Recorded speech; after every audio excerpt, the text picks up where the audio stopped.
pointed out in your statement regarding the confirmation of Tulsi Gabbard, there was one Republican who voted against the nomination of Tulsi Gabbard. It was Senator Mitch McConnell. Similarly, how does the administration view Senator McConnell?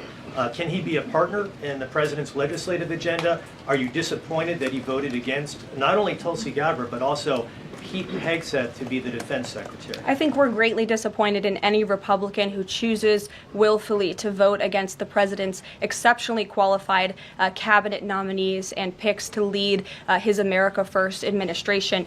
Not a single Democrat swayed from voting against President Biden's nominees, and we know how many of them turned out. They turned out to be atrocious at their jobs, leaving America much worse than they were when they took the oath of office. And so I've said it repeatedly from this podium. I addressed it at the beginning of my remarks. We expect all Republicans to vote, to stay tough and strong, vote for President Trump's nominees so we can get to work and continue to work very hard to implement this president's agenda.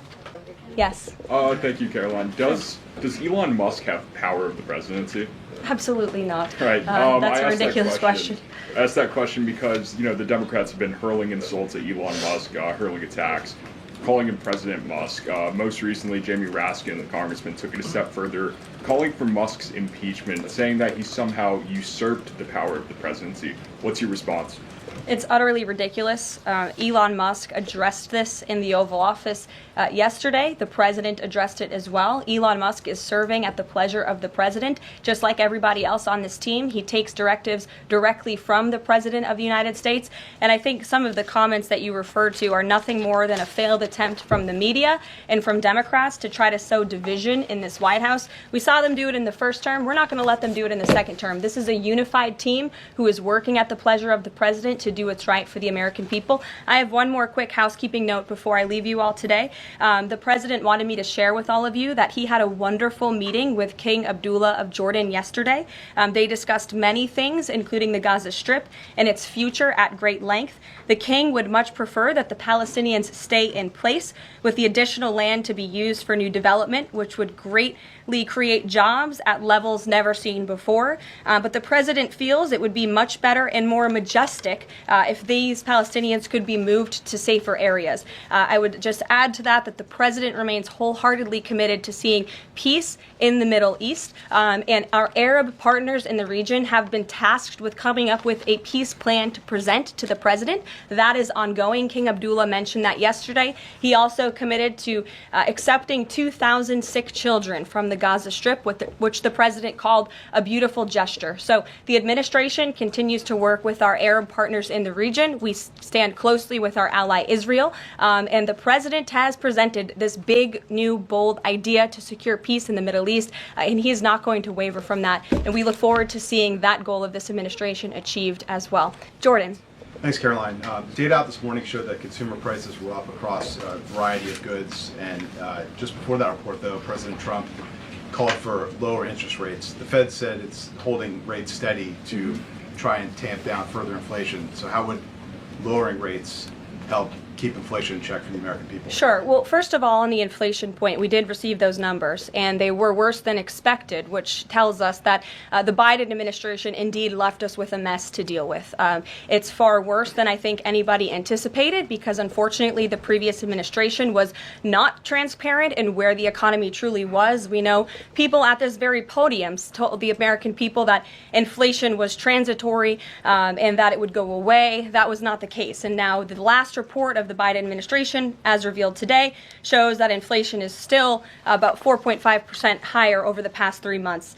This is an indictment on the Biden administration's mismanagement of the inflation crisis and their lack of transparency in addressing it. As for tackling inflation and interest rates, the president has made his position on this very clear. He wants interest rates to be lower, he wants inflation to be lower, and he believes that the whole of government economic approach that this administration is taking will result result in lower inflation. I have said that from this podium many times. The president had record low interest rates and inflation rates in his first term. He believes that the economy can handle it and withstand it. And we're doing a lot to tackle the inflation effort on this front. It's a whole of government economic approach, and I've talked about what we're doing to tackle inflation quite a few times from this podium. What about the on reciprocal tariffs? That's going to come before Prime Minister Modi's visit tomorrow. I do believe it will come before the Prime Minister's visit tomorrow, and I will let the President discuss the details on the reciprocal tariff front. But this is something he believes strongly in, and it's very simple logic as to why the President wants to impose reciprocal tariffs. It's the golden rule, which we all learned when we were growing up in school. Treat others the way you want to be treated, and far too many nations around this world have been ripping off the United States of America for far too long, and that's why the President believes this will be a great policy that will benefit American workers and improve our national security. JJ. On Doge and the fraud claims, Elon Musk in the Oval yesterday gave us some information on that. We're just wondering if there's some proof, evidence. Is the White House willing to share evidence of those fraud claims, or can Elon Musk come to the briefing room and share material evidence of what he's talking about? Sure, I would love for Elon Musk to come to the briefing room. That's why we had him go to the Oval Office yesterday, where I think he provided great answers. He was speaking in layman's terms, speaking common sense to all of you in the media, but also to Americans at home. But I would say especially to all of you in the media, because I think it's a real fallacy that there's this alleged lack of transparency when it comes to Doge. President Trump and Elon Musk have been incredibly transparent on what Doge is doing. There is an X account with the Doge handle. They are tweeting out what they are doing on a daily basis. They have a website where they are posting the receipts of the contracts that they are reviewing and the payments that they have stopped from going out the door. The secretaries of our departments have stopped from going out the door. And I would also say that before it was Elon Musk making our government efficient and accountable, it was some unnamed bureaucrat that none of you knew. Elon Musk is the richest man in the world. He's also now one of the most highly scrutinized men in the world alongside President Trump because of what he's doing and the access that he is allowing. So there's great transparency. As for the actual receipts, we are happy to provide them, and I actually brought some today because all of you know I love to bring the receipts. We have contracts upon contracts that we can send and provide this information to you. Let me be very clear. We are not trying to hide anything. We have been incredibly transparent, and we will continue to be. These are screenshots of contracts that Doge found across our government. This is a DEI contract, $36,000 for U.S. citizenship and immigration services. That is against the president's policies and his America First agenda. This is a $3.4 million contract, a Council for Inclusive Innovation at the U.S. Patent and Trademark Office, Department of Commerce, another DEI contract that Doge identified. I can continue to go through these. Oh, I love this one. $57,000 for climate change in Sri Lanka. What is this doing to continue the interests of the American people? Absolutely nothing. These are the line items across the federal government that Doge is identifying daily. They're moving very fast. There's a lot of paper that we can show you, but we're happy to do it. This administration has been more than transparent about what Doge is doing.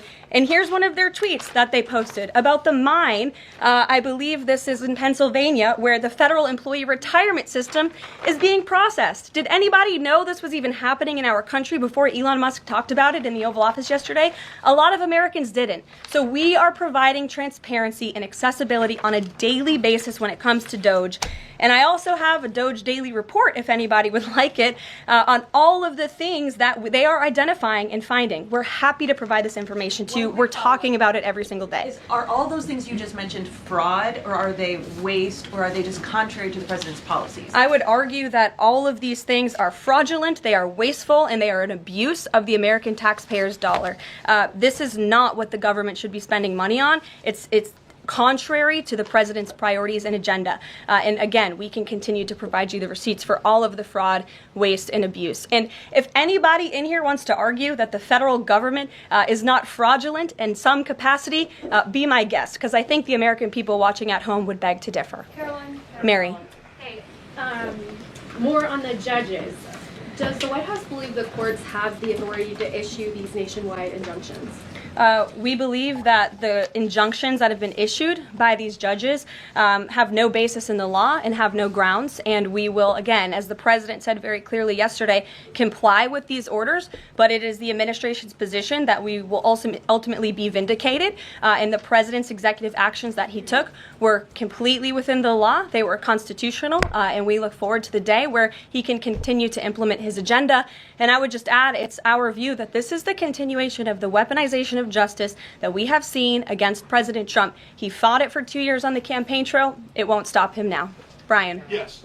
I want to go back to DOGE just for a second. Earlier, the subcommittee headed by Chairman Marjorie Taylor Greene, her and her staff discovered $2.7 trillion in improper payments to Medicare, Medicaid, overseas, to people who should not have gotten it. Some of this room might have missed that press conference. Can you elaborate on what the president is thinking at this point? Well, again, that's another example. There's a very long list of the fraud, waste, and abuse that DOGE is identifying on a daily basis. Elon Musk also talked about yesterday about Social Security payments that are going out the door for people who are no longer with us, unfortunately. I would say that is certainly fraud. There's also a lot of contracts they've identified that, just as a hypothetical example, are $1 million, but only 500,000 went out the door. So where's the rest of that cash? And so that's the thing. Those are the things that DOGE is working on every single day.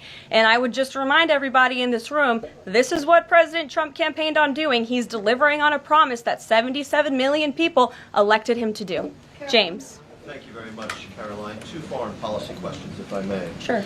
First, the statement that was released after this morning's phone calls identified Mr. Witkoff as the special envoy who will be part of the delegation that undertakes to resolve the Russia-Ukraine war. I had thought that that individual was General Kellogg, and so can you clear that up? Sure, I'd be happy to. As you mentioned, the president, in his truth, following the phone call with Vladimir Putin, said that he has asked Secretary of State Rubio, the director of the CIA, John Ratcliffe, our national security advisor here at the White House, Michael Watts, and Steve Witkoff to lead the negotiations. As for General Keith Kellogg, he remains a critical part of this team in this effort. He's played a tremendous role in getting the negotiations to this point, and he's very much still part of the Trump administration. The other subject is Iran. I took note of President Trump's comments in his Super Bowl interview with our colleague Brett Baer to the effect that he wants to do a deal with Iran. However, that interview appeared after the supreme leader of Iran, the Ayatollah Ali Khamenei, had already ruled out any additional negotiations with the United States. So kind of a two-part question. A, what gives the president any confidence that Iran will come to the table? And B, more fundamentally, why is the president interested in doing a deal with Iran instead of doing everything he can, perhaps short of U.S. military intervention, to try and hasten the end of what many of his own supporters regard as an evil regime? Well, the president has made it very clear that he will never allow Iran to have nuclear capabilities. That is a red line that he has drawn, and he will not allow that to happen. But you asked why President Trump wants to make a deal. I would remind you, he's the master of the art of the deal. He is America's deal maker in chief. He leads from a position of securing peace through strength. And I think time and time again already, in just 4 weeks, we have seen the president being able to negotiate successful deals with our partners, our adversaries all around this world. The release of Mark Fogel just last night is something that I think speaks to the president's deal-making ability. This is something that the Biden administration allegedly tried to do for 3.5 years. I think you all should go back and ask some of those Biden administration officials what they even tried to do and why weren't they successful. Because for 3.5 years, Mark Fogel sat in a Russian prison, and it took President Trump 3 weeks to get him back on American soil. There's nobody better at making deals than Donald Trump. The Ark of the Covenant served as a tangible representation of God's presence among the Israelites, a constant reminder of the covenant he made with them. It was a sacred object, and according to the Bible, only certain individuals were allowed to handle it. When Babylon invaded Jerusalem in the 6th century BC, the Ark disappeared, sparking centuries of intrigue and speculation about its whereabouts. Despite numerous efforts by historians, archaeologists, and believers to locate the Ark, progress was slow until a recent scientific discovery provided a promising lead. This discovery has reignited interest in the search for the Ark of the Covenant, captivating the attention of people from various backgrounds. One such intriguing claim came from Ron Wyatt, who asserted that he had found the Ark of the Covenant and the tablets containing the Ten Commandments buried beneath the ruins of ancient Jerusalem.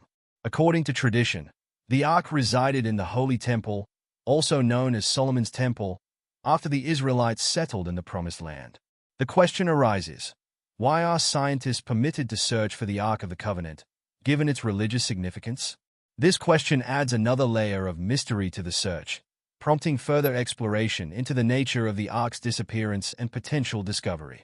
600 years before Jesus' death, the Babylonians, under Nebuchadnezzar, invaded and destroyed much of Jerusalem, including the temple. It was at this moment in time that the Ark of the Covenant became lost to history. When the Babylonians began their attack, they built a huge siege wall around the city so that nobody could get in or out. In response, the Israelites built many tunnels so that they could move about the city without causing alarm.